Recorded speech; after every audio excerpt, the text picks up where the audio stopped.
Hello, everyone. Welcome to today's North Carolina Botanical Garden Lunchbox Talk. We're thrilled to be joined by John Whittlesey on the West Coast. He woke up early for us to lead this at 9 a.m. his time, so we're grateful to his participation today. And thank you for joining us online for this virtual program. I'm David Michaud. I'm our program and engagement coordinator here at the Garden, and I'm joined on this webinar by Lauren Green, our youth environmental education specialist. We'll assist with the Q&A session at the end of the talk. So if you have any questions for John throughout his presentation, feel free to drop those using the Q&A tool at the bottom of your window. And then I'd like to move on to introducing our speaker today. John Whittlesey is a retired nurseryman, garden designer, and the author of Plant Lover's Guide to Salvias. He has spent the last 12 years designing and installing climate-appropriate gardens in Northern California with the purpose of attracting more wildlife into people's gardens. John is a strong believer that we become more connected to our garden spaces when our gardens become more than just pretty places, but rather are vibrant habitats where birds and insects thrive. Now being retired, he's able to spend more time on his 10-acre homestead enjoying, photographing, and celebrating the richness around him and sharing this diversity with others. So, John, we are greatly looking forward to learning more from you today about the history and living with bumblebees. I'll let you take it away from here. Perfect. We good? Yep. Take it away. Okay, well, it's really great to be here at this lunchtime talk and be a part of this series to share my passion for bumblebees. And I hope you come away with this with, wanting to know more and wanting to pay more attention about the bumblebees in your area. I started just briefly how I got to this passion of bumblebees. I started doing macro photography maybe about 12 years ago with the intent photographing flower visitors. I did not call them pollinators because we never quite know who's visiting a flower and who's doing the pollinating. So I photographed flowers with beetles, butterflies, flies, bees, bumblebees, birds, whatever. And then I live on 10 acres in Northern California in the foothills, elevation about 600 feet. So we're relatively warm. We're not that cold in the wintertime. But where I live, we just happen to have quite a few bumblebees. We have up to 6 different species visiting and using the flowers on our landscape. And with that many bumblebees, they became part of the seasonal appreciation, and I started paying more and more attention. And I've learned a heck of a lot by observing and reading, and so happy to share this with you. So quickly, we'll get some facts. Bombus is the genus name for bumblebees. It's in the order of Hymenoptera in the family Apidae. Worldwide, there are roughly 20,000 species of bees, 250 are bumblebees. In the US, there are approximately 4,000 native bees, 49 of these are bumblebees. California has over 1,600 native bees. I mean, we're a huge state with a lot of varied habitat. 26 of these are bumblebees. And North Carolina has somewhere between 400 and 500 native bees.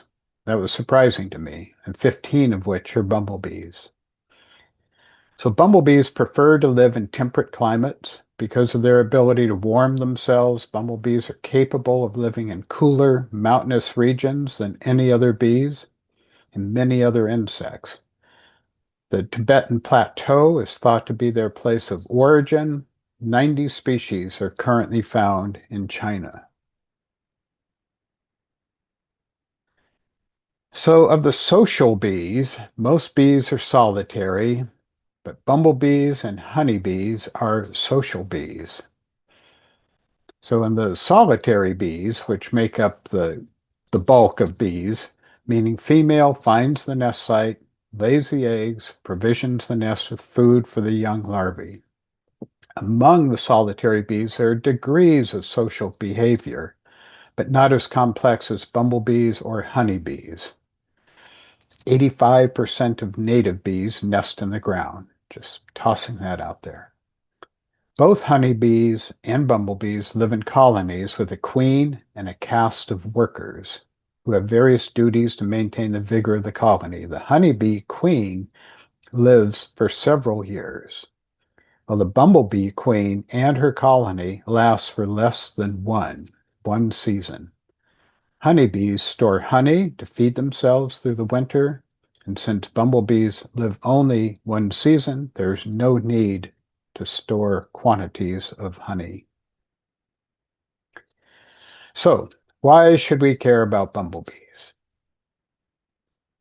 Not just because they're fuzzy and colorful and cute and charismatic, and they have a nice, gentle seasonal presence in our gardens and in our wild landscapes, but because they are critically important pollinators for our native flora. And I will make a case for that. They are a keystone species. Bumblebees are considered to be a keystone species because they play a critical role in their, let's see if I can, in their ecosystems. Without their presence at a biologically significant level, plants dependent on their pollination services will not thrive. Bumblebees are excellent pollinators, and I will go into great detail of why they are. Necessary for native wildflower reproduction, which then ensures seed, fruit set that will feed wildlife as diverse as songbirds and bears. Another aspect of bumblebees' importance is their ability to pollinate plants across distances, and this in turn helps with creating genetic diversity for themselves, for the bumblebees themselves, and the flowers that they're pollinating, which is so important in these times of dramatic climate change and biodiversity decline. So, what makes them such good pollinators? Well, obviously, they have a lot of hair to pick up pollen. They have the ability to fly and visit flowers in cooler weather. They live in many types of habitats, from alpine meadows to coastal bluffs. I've seen them on the beach, on the California coast, right at the tide, and I've seen them up in Colorado summits at 12,000 feet. They are generalists, which means they visit many types of flowers, and I'm going to sort of pursue that a little bit. However, individuals show a high degree of flower constancy. And if you are a flower, that is what you like to see in a pollinator that is visiting the same species as you are. So if you're a columbine, you really appreciate it that the bee or butterfly is going to other columbines and transferring pollen from one to the other. If, say, you're a columbine and the bees are really just visiting a lot of asters and they come to a columbine, that's not going to do the columbine much good. It's going to leave behind some aster pollen, which kind of clogs up the system. But there is never any pure flower constancy. I mean, we're talking about degrees, and so Columbine says, okay, visit a lot of me, a lot of my family members, a lot of my species, but not so much of this other, like say asters. And perhaps most importantly, they are collecting pollen and nectar for a community, meaning they visit a lot of flowers. A bumblebee can visit up to 6,000 flowers a day. And when you're observing bumblebees, you see this work ethic. They are busy. And I hope these videos work. Sometimes they do on these Zoom talks, sometimes not. But you can see there's a pipeline swallowtail, but all the others are bumblebees, and it is a small flowered salvia, so there's not a lot of nectar, but they are going to all the flowers, from one to another, until they're full of nectar and pollen, then they take that back to the colony. So they are busy workers. A little morphology of the bumblebee, the head, the thorax, abdomen, things, and then importantly, it'd be the corbicula It's on the hind leg, and this is where the female workers will pack the pollen and nectar to bring it back. Um, we have these bands, tergites. There are six, and those are useful for identifying bees, the bands of the color of the bands.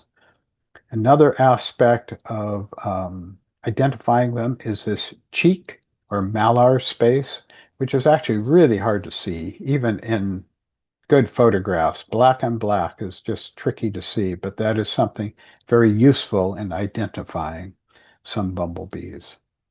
And the color is a place to start, but as I'll talk about later, it is not guaranteed. There's a lot of variability with that.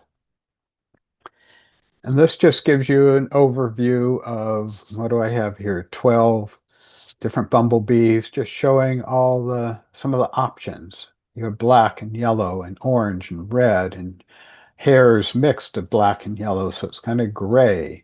Some of them have short hair, like the Bombus crotchii in the front and the top here.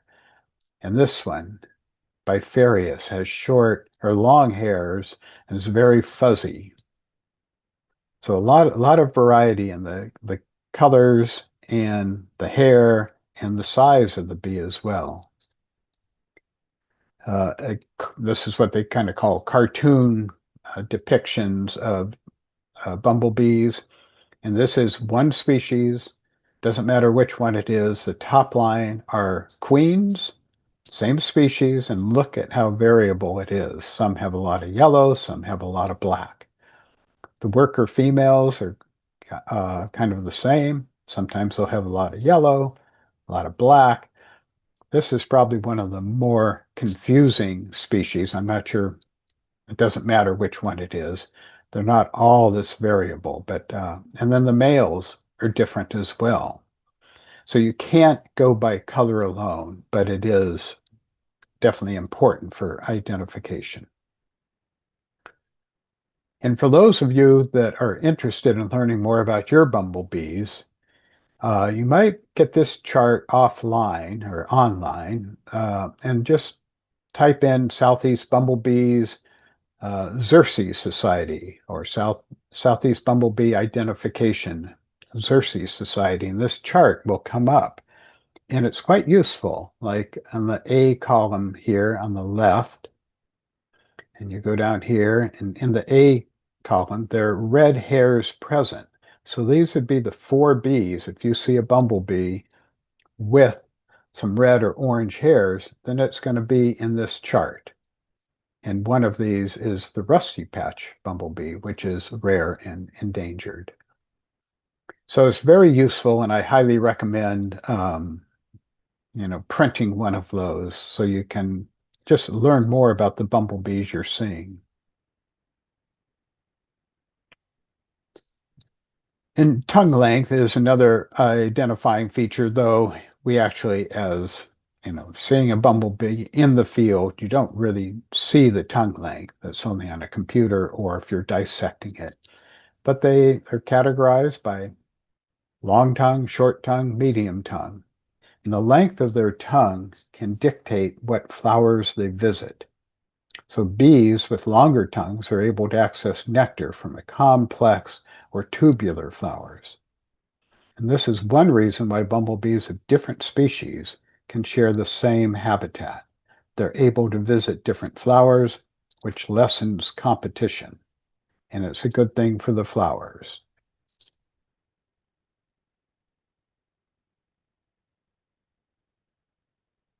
So we're going to spend a little time in this meadow. This is a mostly dry meadow on the slopes of Mount Ashland, which is right on the California-Oregon border, not far from Mount Shasta, not far from the town of Ashland. 7,200 feet, and it's a beautiful meadow. I mean, you can see lots and lots of diversity in flowering plants.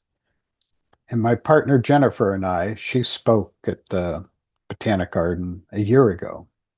And she and I went up here and we spent, 3 hours maybe walking through, hiking, going up and down and across, photographing bees, bumblebees on flowers, just get an idea of what they were visiting.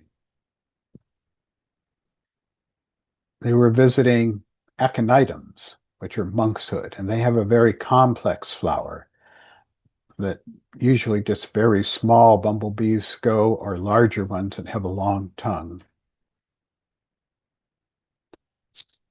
Agostiki, or agastache, if you would. One of my favorite plants in the garden, um, and very popular with bumblebees in the wild. Asters, eriogonum, the buckwheat, columbines, helenium, sneezeweed, lupin, that has a nice red pollen you can see, monardella, a great plant for bumblebees and widespread in California, orthocarpus, penstemon, Sedelcia. All this variety, bumblebees were visiting these flowers in just a few hours. This is just a snapshot of those hours on that day. I mean, you could go a week later, 2 weeks later, it would be a different set of flowers. So this is only a small portion of the flowers bumblebees visit.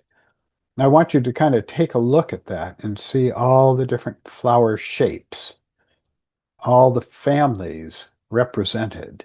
I think I counted 9 families of plants that they were visiting.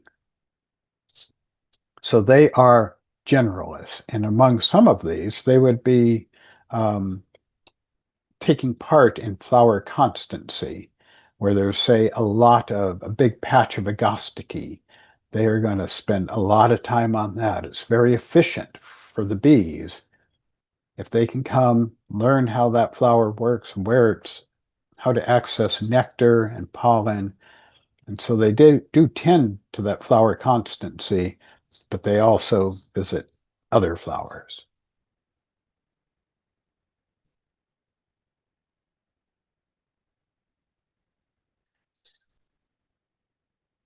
Just trying to think how to say this. So one of the most popular bumblebee in California is one called Bombus vosnesenskii, or the yellow-faced bumblebee. And it is everywhere. It is on the coast. It was the one I saw on the beach. You see it at high elevations. You see it on all kinds of different habitats. It is a very successful bumblebee. And this is a big patch. It's probably a quarter acre of monardella, which is in the mint family and a very good plant for bumblebees. And you'll see all the bees, hundreds of bees, were in this patch. And they were all Bombus vosnesenskii. And bumblebee people, we can be a little bit snotty and say, oh, another vosnesenskii. But what I've come to realize is they are so critical. If anything were to happen to this species, if there was some sort of pathogen that they picked up, and if they were decimated, the landscape in California would be quite different, because they are everywhere and they pollinate a lot of plants. Below this slope, there is a wet meadow with a huge diversity of flowers, kind of like the Mount Ashland meadow. But despite all the diversity of flowers, 95% of the bumblebees I saw were vosnesenskii. And it's kind of interesting how well they are doing. But more power to them. We need them as pollinators. So we're talking about why they are such good pollinators, and they can tolerate cold weather. And this is actually very kind of unusual and fascinating to me. This is in a early March day. we got, this is cold for us to get, a little bit below 30. And I was walking out our gate to go for a walk on the road, and we have manzanita planted.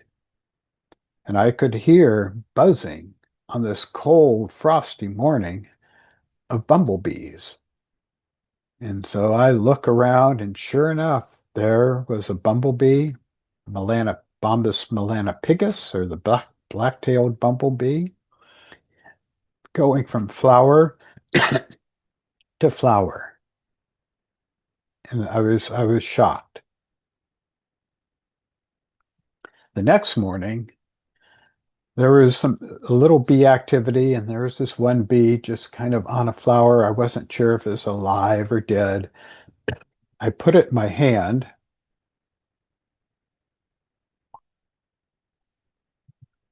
kind of held it in my hand, went on my walk, came back, and it was doing just fine. So what is interesting, I mean, bumblebees can warm themselves, and they have to be at 87 degrees Fahrenheit, their interior body temperature before they can fly. So here it was 30 degrees outside. Their body temperature is 85 degrees, or probably dipped a little lower, and so it needed a little help. But that's a 50-degree difference between the ambient temperature and what they need to be at. So they can tolerate this. They can tolerate cold climates. However, that night, it rained a little bit in the evening, got cold, and it was too cold for the bees. They did not make it. The other interesting thing about this, and we'll talk more about male bumblebees, but these are male bumblebees. And male bumblebees, when they leave the nest, rarely go back to the nest. So they are on their own. And that's why these bees had to be on that manzanita at 29, 30 degrees. They had nowhere else to go.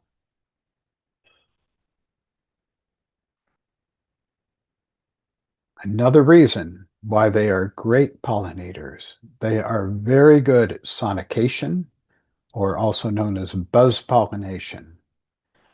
And this is where the bee will come in and sort of attach itself to the flower with its mandibles and its feet, and then vibrate those thoracic muscles. They kind of decouple from the wings, so the wings aren't flapping, and they're buzzing. And so they sonicate, and the pollen is loosened, comes down onto their abdomen, and then they brush that onto their corbicula and take it back. And about 7% of plants maybe don't require buzz pollination, but their pollination is improved. Honeybees are not capable of doing buzz pollination. And on the left is tomato. We're going to talk a little more about that. And this is a manzanita, and blueberries are in the manzanita family, or the Ericaceae. And you can see the flower shape here is like a blueberry, and they require buzz pollination. So commercially, they do want bumblebees. And there are some other bees. There are a number of other bees that buzz pollinate. Here's another video, and I'll just explain. The bee is dead center, out of focus. It's going to fly up. It'll get in focus, attach itself to another flower, and then if you watch the wings or the shadow of the wings, you can see the vibration.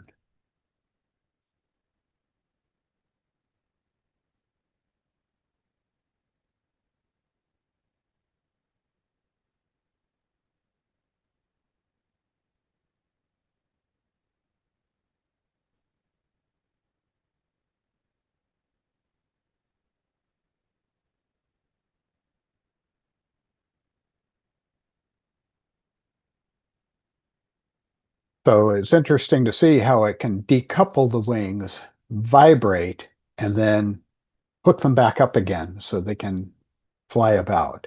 I don't know if you could hear that. I don't think you can, but there's like a little chainsaw sound in there. It's just buzzing away. Another example of buzz pollination. This is on the Rose of uh, Virginiana, I believe. And it doesn't require buzz pollination, but the bumblebee utilizes that ability to break up the pollen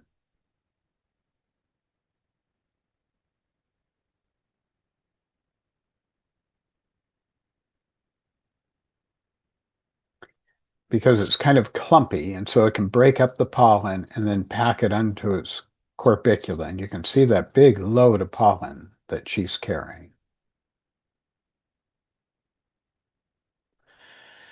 Now, I took almost all the photos for this program, but I did not do this video. The director of horticulture from is it South Coast, Maine Botanic Garden, which is a phenomenal botanic garden. And this is just a great video. And I want you to think about how the bee actually learned to do this, and how they do figure out the different flowers and where the rewards are. And clearly, this is a gentian and it's pollinated by bumblebees, and they work hard to get it, but it must be worth their while and it must be high quality pollen.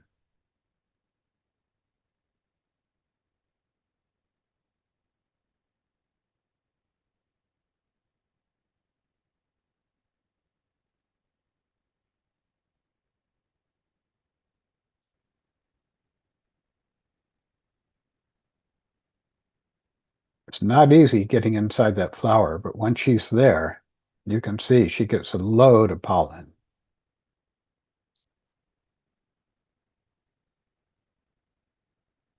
And then it looks like she wants to try again. So let's go over, those are some of the reasons why they are such great pollinators. So let's go into the life history some. The goal of the colony is to produce as many new queens as possible. That is the purpose. That is what, when I see these female workers visiting flowers in the summer, that is what they are doing. They are bringing that back. The sole purpose is to produce queens and to raise queens. So late winter, early spring, a mated queen emerges from hibernation to search for a nest site. So in California, where I am, we see them on a warm day, late February, sometime in March. You will see queen bees flying low over the ground, maybe, 6 inches, a foot, just going, flying low, looking for potential sites, dropping down if they see a hole in the ground or under a rock, visiting that for a few minutes, saying no, and then flying off. And you wonder, boy, what are they looking for? What is the ideal nest? So once a suitable nest has been located, she makes a brood pot for nectar storage, and she lays her eggs on a mass of pollen. And this is when bumblebees are very vulnerable, is this early stage. The weather, how cold is it? Because she has to keep that little nest, those brood pots, the eggs warm. She has to keep them 75 degrees. And if it's 25 outside, that's a big difference. So she spends a lot of energy vibrating her muscles, warming up the eggs, and she has to go out periodically and forage for nectar and pollen for herself. After the first batch of eggs hatches, the larvae feed for about 2 weeks before spinning a cocoon. After pupating for another 2 weeks, the resulting adult bees are female workers. The queen now stays in the nest, laying more eggs, which are now attended to by the increasing number of worker females. So at this point, it's all females. At some point in the season, depending upon the species, the queen lays unfertilized eggs, which become adult males. And here, where I am, we kind of notice, some of the males coming at late May, early June. So new queens are produced late in the season. They then mate with one of the males, and in late summer or fall, she will settle into hibernation until warm late winter or spring days. So I will see males coming out in June of a couple different species, um, and then maybe see queens later, like 3, 4 weeks later. And it's just here, I don't see that many queens. When I read various studies, they say they can produce hundreds of queens. I never see that many. Um, I see some, maybe a dozen. I see a lot of males, but not a lot of queens.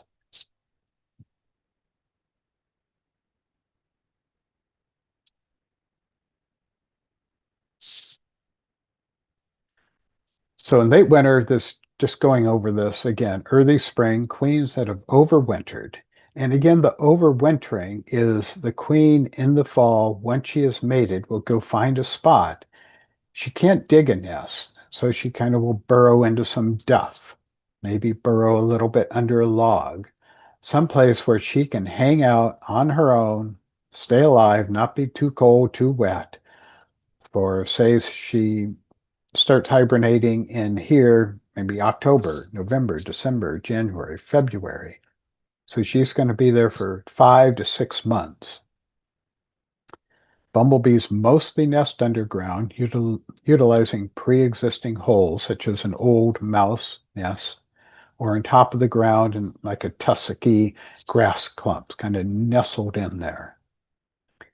Some, such as Melanopigus, the black-tailed bumblebee, might nest in tree cavities or bird nest boxes.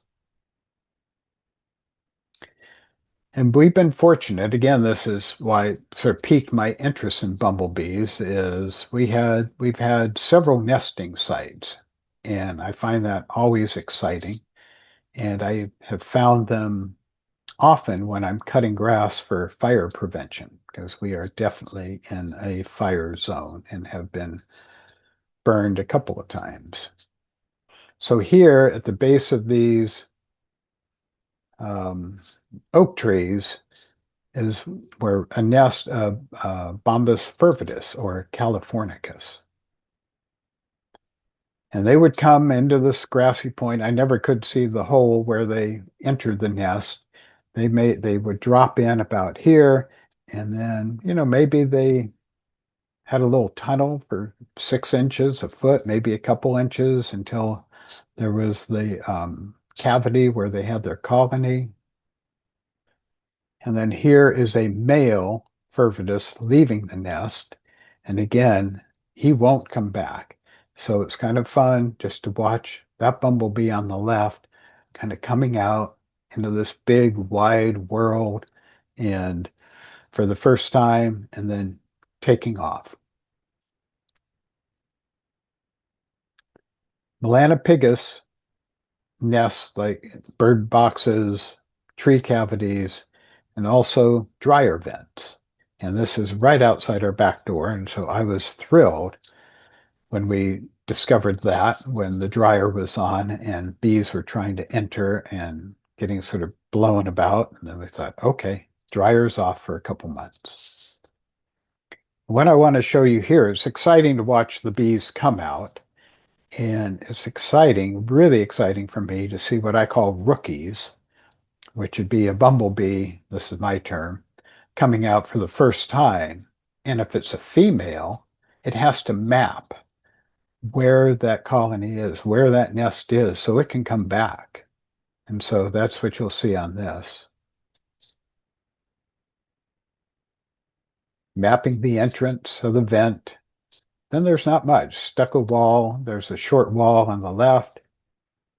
And then it just goes wider and wider, and it mapped me, went in front of me, and that was it. But that was enough information. This year, this was a nest of Bombus van Dijkii, and the male is on the left, dead center of the photo, female on the right, dead center. And this was, again, you can see some leaf debris, some dried grasses. It was at the base of a post that I'd put in some concrete, and it was kind of up against that. And then they had to map this. And here you'll see in slow motion how she really focuses on those dried grass stems. This is more complex than against the stucco wall. And so what is she doing? How does that information being transferred that she can remember this? I find it remarkable.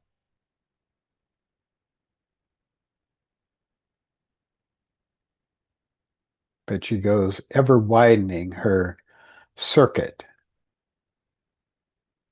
And see, she comes back to where the entrance is, because it's kind of complicated down there.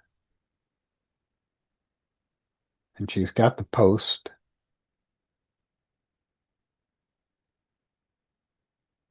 Then she's just going wider and wider.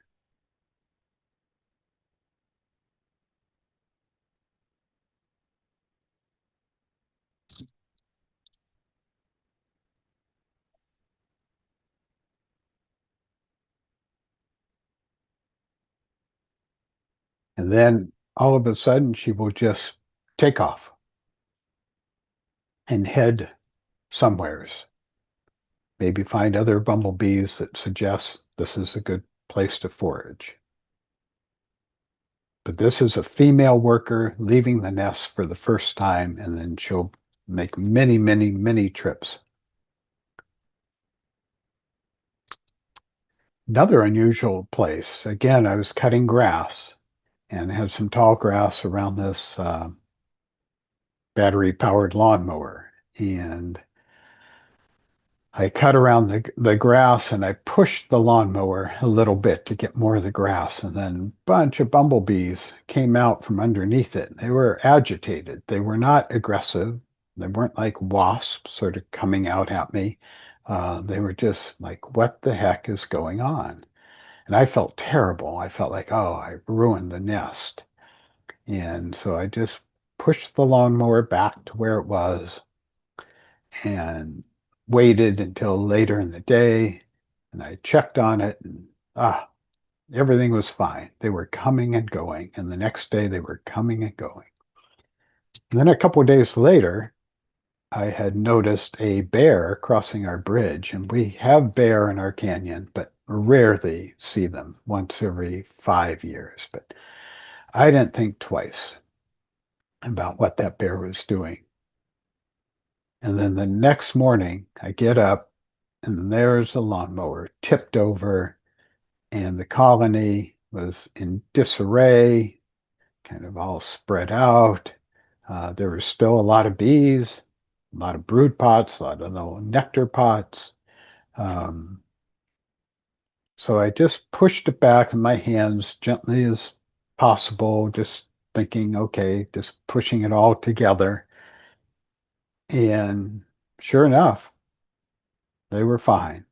But in the meantime, I fortified it. I wasn't going to let a bear come back there again. And the thing is, the bear probably, when it came, probably got stung so often. There was really very little honey, though there are a lot of little larvae, and maybe it would like the little waxy nectar pots. But I think it got stung and left, and I don't think it would have come back. But anyway, I don't interfere much with natural processes, but sometimes I think some critters need our hand. And here, happily ever after, they went on to sort of finish that season. And here's a female worker going back in with or corbicula loaded with pollen and nectar. So I've talked a little bit about male bumblebees. They're produced various times depending on the species, like the Van Dyke's is early for us. And the melanopigus, which is the one nesting in the drier vent, they are they're the earliest bumblebee, and they start nesting in February, which is a month, 2 months before some of the others. I never see the males, so I don't know. I very rarely see the new queens either. So it's hard to say how many they actually make. The Van Dyke, there are a lot of males. The Vosnesenskii, there are a lot of males. So males rarely, if ever, return to the nest. They essentially hang out on flowers, drinking nectar all day. Despite not gathering pollen and nectar for the colony, they are helping with pollination of flowers because they are still very busy. When I say hanging out, that's not really true. They are active. I don't know how much because they're not taking the pollen and nectar back to the colony, and they can only drink so much. So I don't know. I really don't know. But they are still very busy. Their ultimate purpose is to mate with a queen. And this is Van Dyckii. It's just a beautiful bee. These are the males. We have a dark form and a light colored form, very photogenic. These are the yellow-faced bumblebee males that look identical to females. Uh, and so sleeping male bumblebees, they aggregate at night sometimes. Sometimes they're very scattered. Sometimes they'll pick a plant that they all like and they'll sleep on it. And we've counted up to 130 sleeping bees on lambs here. But they like some of the salvias and they'll be underneath the leaves or under the flowers of some of the salvias. And they don't get up at the crack of dawn. They kind of sleep late. It's kind of fun to go down and watch them, just stretch and get ready for the day before they take off. Male crotchii, which is one of the endangered species in California, and I only see one or two males. I rarely see females. And this particular male would come into my nursery garden area about 9:30 every morning, go to the Agostiki or Agastache blue boa, which is one of my favorite, highly recommended pollinator plants. And it would just hang out there for, 3, 4 hours till it got hot, and then I don't know where it went. And then it would come back the next day, and it would do this for maybe 10 days, and then it disappeared. Maybe he found a queen, maybe a female found him. Um, I don't know. This year we had more males and more queens, and that was interesting. Here is a mating pair of Bosnisinskii, and you can see the male is smaller than the female. The queens are very evident when you observe bumblebees a lot. You can just see a queen and hear a queen from a distance. And they're much bigger, they are very lustrous, they just very queenly. And this is very interesting. This summer up in the mountains, went to a meadow to look bumblebees, of course, and I plopped myself down in a patch of stackies, which was very busy with a lot of bees, mostly Vosnesenskii. And then I hear this louder, deeper buzz, and I look around, and there was a Bombus fervidus or Californicus queen, and you could tell. I mean, she was big, and she was kind of lumbering through the flowers, and she flew to where I was kind of sitting, so I started taking photos. And then out of the blue comes this other bee, and is attempting to mate with her. However, the other bee, the male, is a Vosnesenskii, I'm quite sure, and she is a Fervidus, and they're not even in the same family of Bombus. So it actually, they're incompatible, but it was still an interesting part of bumblebee life.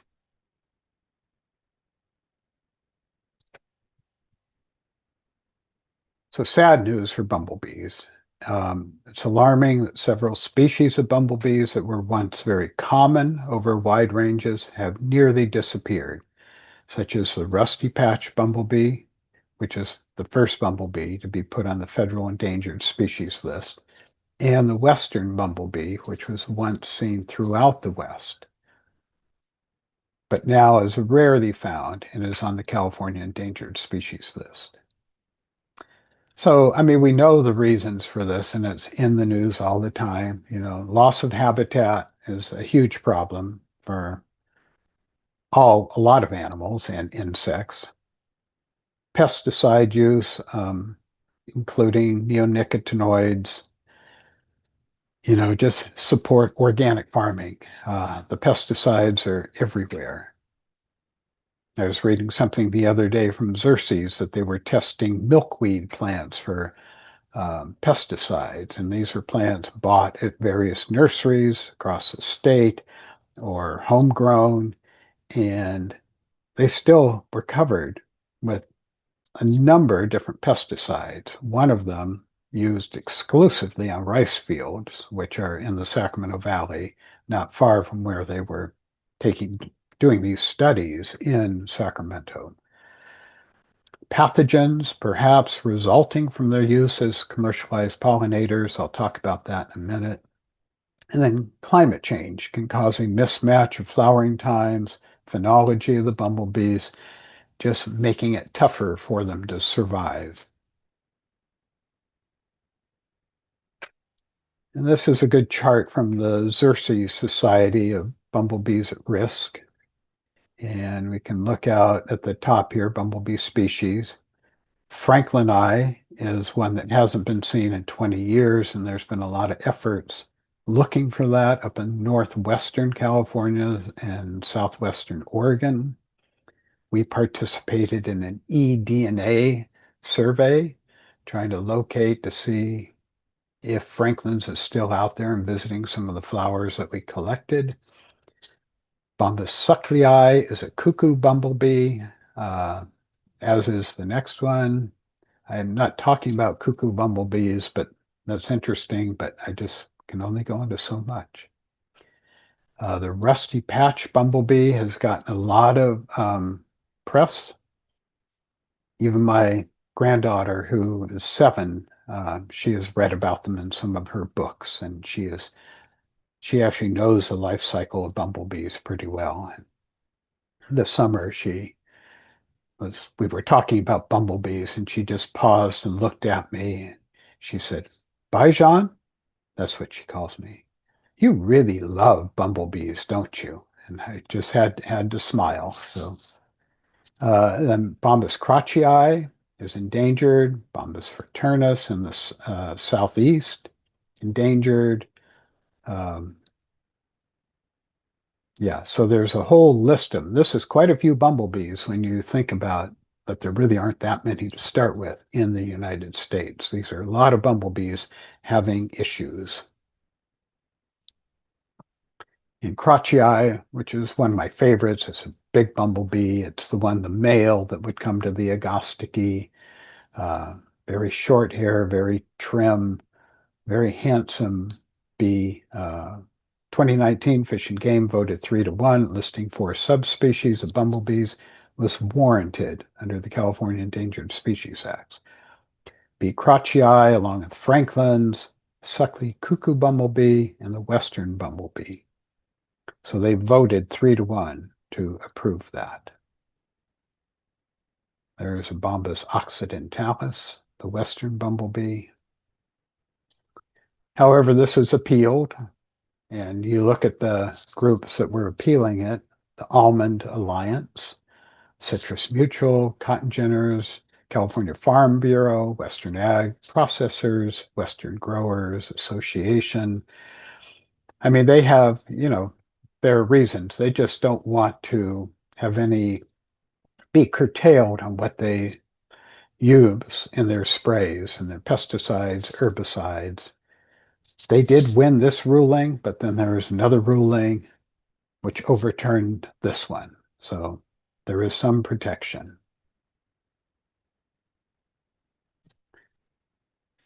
And part of the problem lies bumblebees are good pollinators, right? We've talked about that. They are good pollinators for some agriculture crops, tomatoes on the left, the eggplant on the top, the watermelon, cantaloupes, squash, as I mentioned, blueberries. But tomatoes is a big one. They are very good at pollinating tomatoes. They are, well, these commercial growers, so this is a huge commercial, very technological greenhouse. And, they, of course, try different things and they use honeybees, but the thing is, bumblebees are more efficient. They visit more flowers and they also work longer hours. So because they are so good at this, they get used for, I think it'd be terrible to be a bumblebee and be in this situation, but that's part of big business, ag business. But was a problem. Let me see. Let me go back to here. The Bombus occidentalis was used in commercial greenhouses, first started in 1985. That's somebody in Netherlands, I think, sort of figured out that having bumblebees in greenhouses uh, increased the yield and also the size of tomatoes. And so they started raising these in labs and then would ship queen bee with a colony of, say, 200 worker bees and bring them in. And in this process, so they would do this, the labs at the time were mostly in Europe. I think they're still mostly in Europe, but there's some in the US. And apparently at some time, some of these bees got infected with this fungal unicellular, maybe virus, nosema. And they were um, raising these bees in Europe, but also shipping them to growers in the United States. So somehow there was some pathogen spillover, as they say, and some of this got released into the wild. In 1990s, the population of Bombus occidentalis plummeted. And this is all theory. This hasn't been proven, but it's probably pretty certain that this is what happened. So because they are such good pollinators, such good sonication, buzz pollination, it's kind of caused some problems. So on a happy note, I have just a few minutes. The California Bumblebee Atlas, run by Xerces Society, and there is also a southeastern bumblebee atlas that covers North Carolina, South Carolina, Georgia, Tennessee, another state in there. So the goal is to gain better understanding, distribution of bumblebees throughout the regions. So bumblebee survey takes 45 minutes. If you have two people collecting, they're 22 and a half minutes. About 1 hectare. We collect the bumblebees in nets. We put them in vials and we put them on ice. And we keep them there on ice for, maybe 10, 15 minutes, take them out and then photograph them. And the key is to get good photographs, different angles so they can be identified. So this takes the place of collecting a bee, putting it in a kill jar and putting a pin through it and studying the bees this way. So none of the bees are harmed. And there are, I don't know, 1,000 volunteers that are doing this, and it's been very successful. This is a spot Jennifer and I did a survey a few years back. This is northeastern California, right on the Oregon border, 8,200 feet. And had a lot of different bees. So strategies support bumblebees. How much time do I have here? Okay.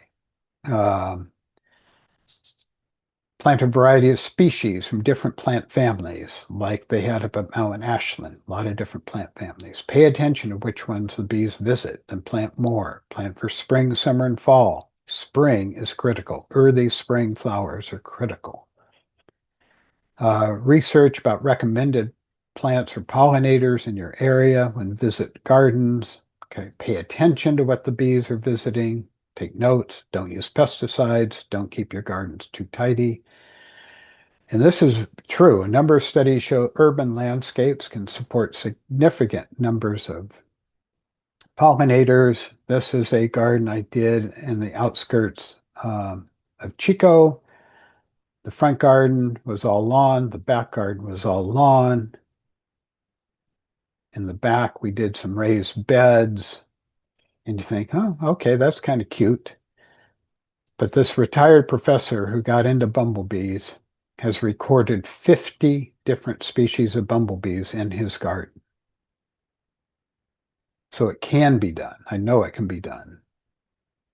And he doesn't get many bumblebees, but he even got a Morrison's bumblebee, which is one that is projected to be on the endangered species list. So what can we do as gardeners? We can relinquish control to having a tidy garden because the bumblebee queen needs a nice, messy place to overwinter, some leaf duff, leaf litter. A little chaos in the garden is good. Plant more flowers, pay attention to what you plant. Don't believe all the marketing labels that make claims of good for pollinators. Plant more natives. Stay away from overly hybridized flowers. Think of your garden as a meadow full of life in the middle of an urban landscape, and spray no pesticides, and follow up on what pest control people are spraying in your neighborhood. Plant for bumblebees. It's not up to God.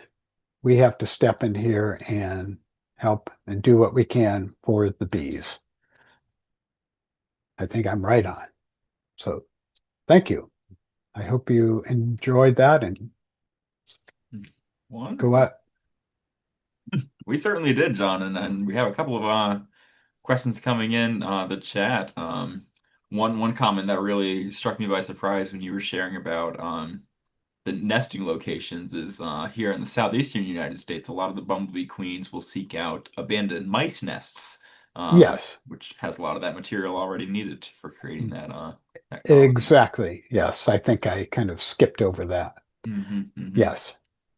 Um, we had a few questions in the chat about getting involved with doing bumblebee surveys, but fortunately, we have the coordinator of the Southeast Bumblebee Atlas here participating in the room, Avery Young. So I've shared their Oh, contact information in the chat perfect. for anyone in our area, and I'll share links in the follow-up email to the Xerces Society site as well.